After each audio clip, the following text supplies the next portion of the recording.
The designer आप सभी का स्वागत करती हूँ अपने चैनल पर। फ्रेंड्स, आज की इस वीडियो में ब्लाउज़ की हमारी जो लेंथ होती है वो कम या ज़्यादा हो रही है तो हमें क्या करना चाहिए, या ब्लाउज़ की लेंथ शॉर्ट हो रही है तो हमें क्या करना चाहिए, तो इसका सॉल्यूशन आपको इस वीडियो में मिल जाएगा। तो आप लोग पूरा वीडियो देखिए तभी आपको समझ आएगा। वीडियो को लाइक कर देना, चैनल को सपोर्ट करिए और प्लीज़ मेरे चैनल को सब्सक्राइब कर देना और वीडियो को ज़्यादा से ज़्यादा शेयर करें। तो चलिए शुरू करते हैं आज का वीडियो। तो अब मैंने यहाँ पर इस तरीके से बैक पार्ट की यहाँ पर ड्राइंग कर दी है।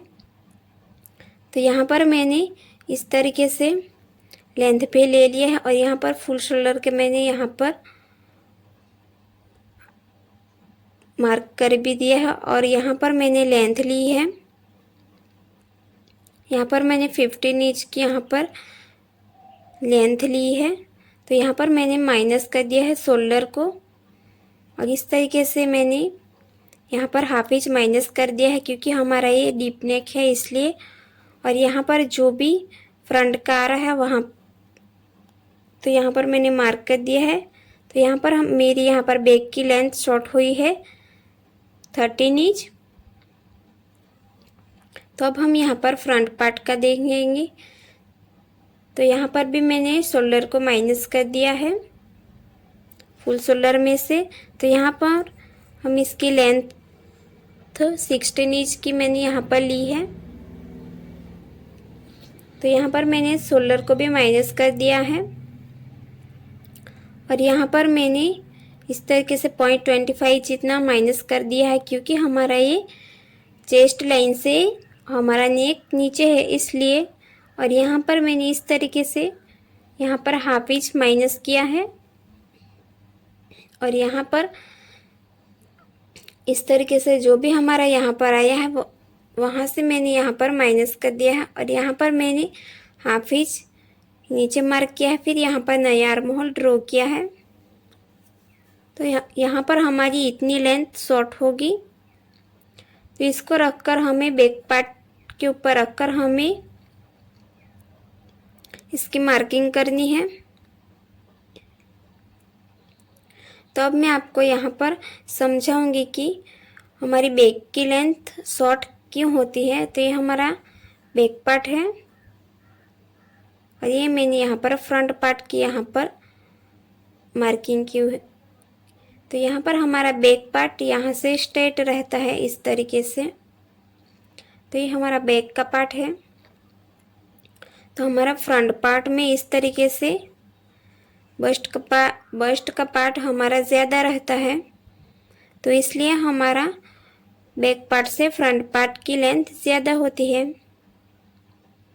तो इस तरीके से अगर आपके यहाँ पर स्टील बॉडी रहती है तो ये हमारा फ्रंट और बैक से थोड़ा सा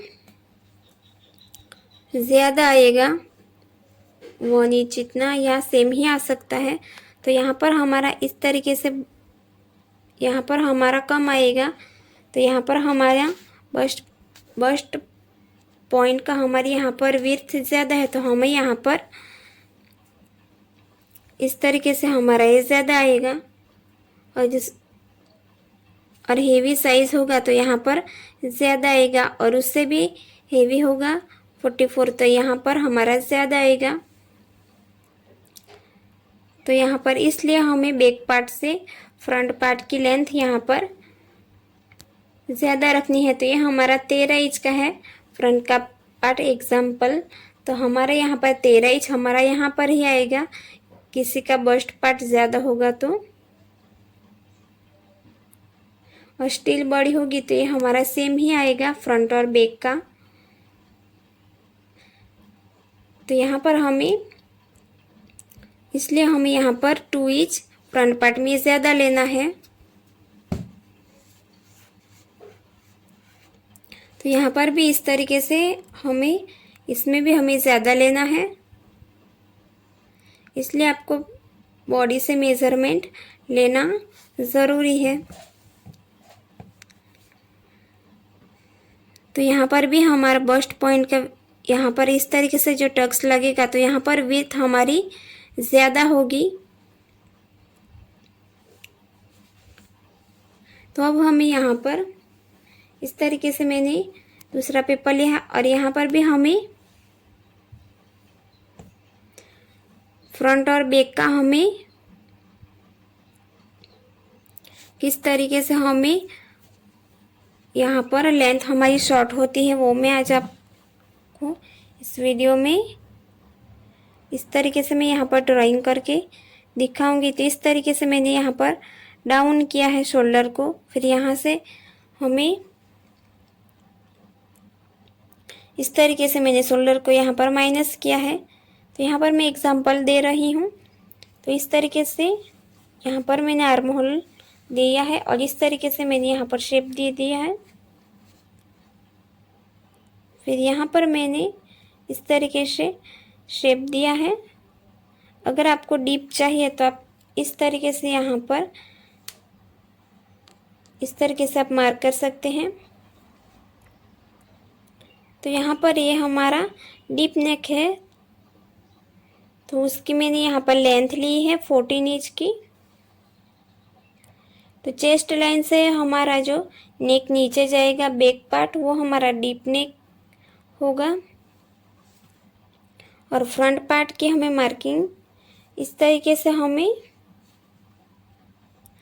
ड्राइंग कर देनी है। और यहाँ पर मैंने 1 इंच डाउन किया है और यहाँ पर 2.5 इंच और यहाँ पर शोल्डर को माइनस किया है और इस तरीके से हमें मार्क कर देना है। फिर इस तरीके से मैंने नेक का शेप दिया है और यहाँ से हमें आर्म होल की गोलाई और यहाँ पर मैंने और यहाँ पर शोल्डर टू हमारा अपेक्स है। तो इस तरीके से मैंने यहाँ पर इस तरीके से यहाँ पर ड्राइंग कर दी है। तो यहाँ पर हमें क्या मार्क करना है, तो यहाँ से हमारी ये लाइन जितनी रहेगी तो उतना हमें यही मार्क करने हैं। तो यहाँ पर हमारी इतनी लेंथ शॉर्ट होगी, तो यहाँ से हमें क्या करना है, इस तरीके से इतनी हमारी यहाँ पर लेंथ शॉर्ट हुई है तो यहाँ पर भी मार्क कर देना है और यहाँ पर उसका हमें डबल करना है। और इस तरीके से हमारे बैक पार्ट में हमें तो हमारी ये साइड फिटिंग वाली लाइन भी दोनों प्रॉपरली आएगी। बैक पार्ट भी हमारा कम नहीं होगा और फ्रंट पार्ट भी।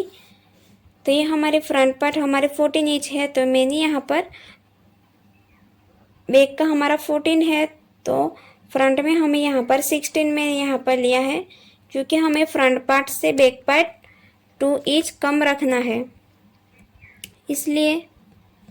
तो अब मैं यहाँ पर डीप नेक के लिए हमें यहाँ पर कितनी लेंथ की मार्किंग करनी है, तो उसमें हमें डीप नेक में हमारे डीप नेक और प्रिंसेस कट में हमें बढ़ाना है 2 इंच जितना। 2 इंच जितना हमें यहाँ पर लेंथ बढ़ाना है। अगर आपका नेक डीप नेक हो या आप प्रिंसेस कट बना रहे हो, तब जब आपका नेक बैक नेक होगा तब आपको कितना यहाँ पर प्लस करना है लेंथ में, तो आप प्लस कर सकते हैं 1.5 इंच या 1 इंच जितना। अगर आप कटोरी ब्लाउज बना रहे हैं तो उसमें हमें कितनी लेंथ प्लस करनी है, उसमें हमें 1.5 इंच प्लस करनी है, क्योंकि हमें उसमें बेल्ट का भी निकालना होगा इसलिए। तो यहाँ पर हमें इस तरीके से डीप नेक और प्रिंसेस कट की लेंथ मार्किंग करनी है बैक नेक और कटोरी ब्लाउज की। तो फ्रेंड्स, आपको इस वीडियो में समझ नहीं आया है तो आप मुझे कमेंट करके पूछ सकते हैं।